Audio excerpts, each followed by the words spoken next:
Hello guys, সবাই কেমন আছো? সবাই ভালো আছো তো? সবাই যেন আমি পিসি বাড়িতে আছি। তো যেহেতু সারাদিন ধরে বৃষ্টি হচ্ছে, আজকে রবিবার, কালকে আজকে দুদিন ধরেই বৃষ্টি হচ্ছে, আর মঙ্গলবার অবধি বৃষ্টি হবে শুনলাম। তো এখানটাই পিসির বাড়ির কাছে একটা ঘাট আছে, আর ঘাটের এখানে দেখো ঠাকুরও আছে। বেসিক্যালি এই ঠাকুরের মন্দিরটা সামনে আছে, সামনের দিকটায় তোমাদের যাওয়ার সময় লাস্টের দিকে দেখতে পারবে তোমরা। তো এখন যেহেতু মন্দিরটা তৈরি হচ্ছে সেই জন্য ঠাকুরটাকে এখানে রাখা হয়েছে। শিব ঠাকুর রয়েছে দেখতেই পাচ্ছ, আর এই বট গাছটা, তো এই বট গাছটা কিন্তু ভীষণ ভয়ানক টাইপের দেখতে, দেখলে বুঝতে পারবে। অনেকটা বড় আর অনেকটা মানে এরিয়া জুড়ে যে গাছটা রয়েছে, আর তার নিচেই দেখতে পাচ্ছ যে শান বাঁধানো এই যে পুকুর ঘাটটা পুরো করা আছে, আর বৃষ্টি পড়ছে দেখতে পাচ্ছ তার মধ্যে, আর জলটাও এখন বেড়ে গেছে। আর এই 2-3 জন আছে যারা স্নান দান করছে মোটামুটি, আর ওয়েদারটা তো দেখতেই পাচ্ছ কেমন। তো চলো আস্তে আস্তে নিচের দিকে যাওয়া যাক। আর এই সিঁড়িগুলো কিন্তু ভীষণ মানে স্লিপ হয়ে রয়েছে, একবার পড়লে তারা রক্ষা নেই। তো আস্তে আস্তে যাচ্ছি, এইটা একটা অন্যরকম দেখলাম। দেখো নিচের দিকে আসছি যত, তো সিঁড়ির ধাপগুলো বড় হয়ে যাচ্ছে, দেখেছো? ওপরের সিঁড়ির ধাপগুলো একটু অন্যরকম ছিল, আর এই সিঁড়ির ধাপগুলো আবার অন্যরকম, মানে অনেকটা চওড়া চওড়া টাইপের। দেখো দেখলে হয়তো বুঝতে পারবে তোমরা, অনেকটা চওড়া এই ঘাটটা। যাওয়া যাক আস্তে আস্তে সামনের দিকে। মা তো যেতে বারণ করছে, আর কিন্তু তাও একটু যাই সামনের দিকে আর কি, কারণ জলের এখন অনেক মানে স্রোত সামনের দিকে। দেখো জলটা বেড়ে গেছে। অন্যান্য সময় যখন আসি তখন দেখি এই যে কচুরিপানা দিয়ে পুরো ভর্তি থাকে, কিন্তু এখন দেখছি জল বেড়ে গেছে। তো এই দেখো মা আর কাকি ওখানে দাঁড়িয়ে আছে, আর চারিদিকে যে কচু বাগান, চারিদিকে শুধু বাগান আর বাগান, ঠিক আছে। আর এই যে পুকুর ঘাট যাই বলবে তোমরা, আমাদের বাড়ির ওখানে একটা এরকম একটা পুকুর বা ঘাট থাকলে কত ভালো হতো, স্নান করতে পারতাম, কিন্তু সেরকম কিছুই নেই। যাও বা একটা খাল ছিল, সেটাও শুকিয়ে গেছে। আর এখন আরও বেশি মানে মানুষজন ওখান দিয়ে নোংরা ফেলে ফেলে আর ওই খালটাকে হয়তো বুঝিয়েই ফেলবে ওরা। যাই হোক, দেখো এখানকার মানে মনোরম একটা দৃশ্য, আকাশে মেঘ করেছে, আর এই যে এই নদীর হচ্ছে গিয়ে জলের যা স্রোত, আর ওই পাশে দেখতে পাচ্ছ যেগুলো সব হচ্ছে বাঁশঝাড়, পুরোটা জুড়ে বাঁশঝাড় রয়েছে। আর এখান দিয়ে সোজা চলে গেলে মানে মোটামুটি 1 কিলোমিটার মতন হবে, ওখানে কিন্তু শ্মশানও আছে গাইস, ঠিক আছে। যদিও আমি কখনো যাইনি, তবে ইচ্ছা আছে কোনো একবার যাব, ঠিক আছে। এই দেখো এরকমই হবে অবশ্য। এই হচ্ছে কাইনারপুর মানে ব্রিজ থেকে বা ট্রেন থেকে যেই ঘাটটা দেখা যায় নদীটা, সেই নদীটা এইটা। এই দেখো, আর ওই যে দেখতে পাচ্ছ মাঝখান দিয়ে একটা বড় একটা কচুরিপানা ভেসে আসছে, দেখতে কিন্তু খুব সুন্দর লাগছিল।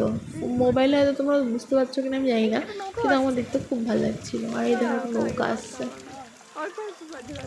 ছোট্ট একটা নৌকা এসে চলে যাচ্ছে।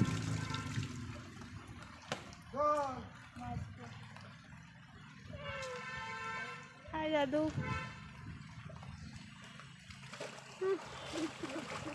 চলো। কচুরি পানাটা আর দেখা গেল না। এই দেখো, এই যে এইটা এই যে এই যে আসছে বড় একটা কচুরি পানা। কিরকম ভয়ানক লাগছে সিঁড়িগুলো।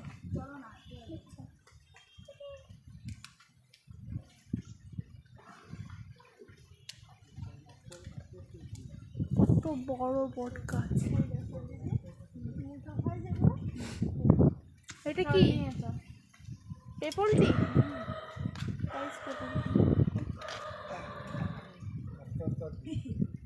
পেপল টির পাতা।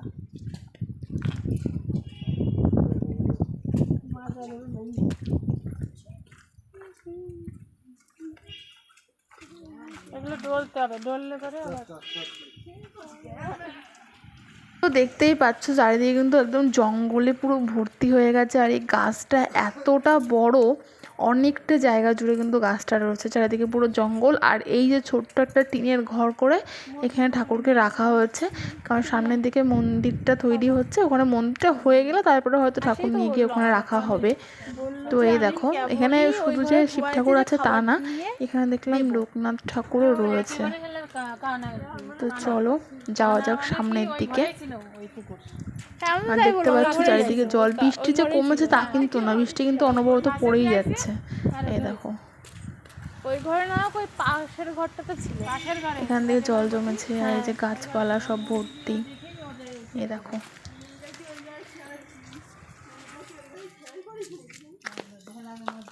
ওই নেট দিয়ে রাখতে হবে, কুকুর দেখছে এই কদিন আসা যাওয়া করছে এই ঘরে। না এমনিতেও নেট মানি প্ল্যানেট, গাইস মানি প্ল্যানেট। না না টাকা আয় না, আসে না। ওদের কি করবো, আমাদের যা যাওয়া তো দেরি আছে। মানি প্ল্যানেট চলো।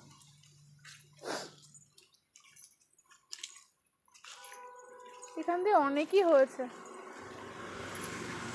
তো গাইস এখান থেকে একটা মানি প্ল্যান্টের একটা ডাল নিয়ে নিল মা, কারণ তোমরা যারা আমরা ভিডিও দেখো তারা দেখেছো আমার বাড়িতে একটা আছে, তা ওটা নিয়ে গিয়ে আবার লাগানো যাবে।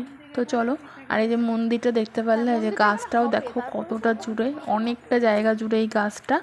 আর এই যে মন্দিরের সামনে এই বাড়িটা রয়েছে। মন্দিরটা কিন্তু এখনও তৈরি হয়নি, মন্দিরটা কিন্তু তৈরি হচ্ছে। আর পিসিরা কিন্তু এই ঘাটে স্নানও করতে আসে, শুধু পিসিরা না, এই চত্বরে যে সমস্ত লোকজন আছে প্রায় অনেকেই আসে এই ঘাটে স্নান করতে। তো চলো আমরা এখন বাড়ির দিকে যাব। হালকা হালকা বৃষ্টি পড়ছিলো, এখন আবার ভারী বৃষ্টি পড়ছে, দেখতে পাচ্ছ টপটপ করে ভালোই বৃষ্টি পড়ছে। আর এই তো রাস্তাঘাটের অবস্থা, সব গাছপালা দেখো, বৃষ্টির জল পেয়ে গাছপালাগুলো আরও সুন্দর হয়েছে। এ দেখো, তবে এদিকে একটা জিনিস আমি দেখতে পারলাম, আমাদের মতনই আমাদের বাড়ির ওদিকে যেরকম মানে অনেক গাছপালা আছে, সেরকমই এখানে আরও তার থেকে আরও দুগুণ বেশি গাছপালা আছে, সব বাড়িতে বাড়িতে অনেক অনেক গাছপালা। আমাদের ওদিকে তো অত জায়গা নেই বাড়িতে কারোর, সেই জন্য গাছপালা অত দেখা যায় না, কিন্তু এখানে কিন্তু প্রচুর। আর ওদিকে দেখতে পেলো কিন্তু বাড়ি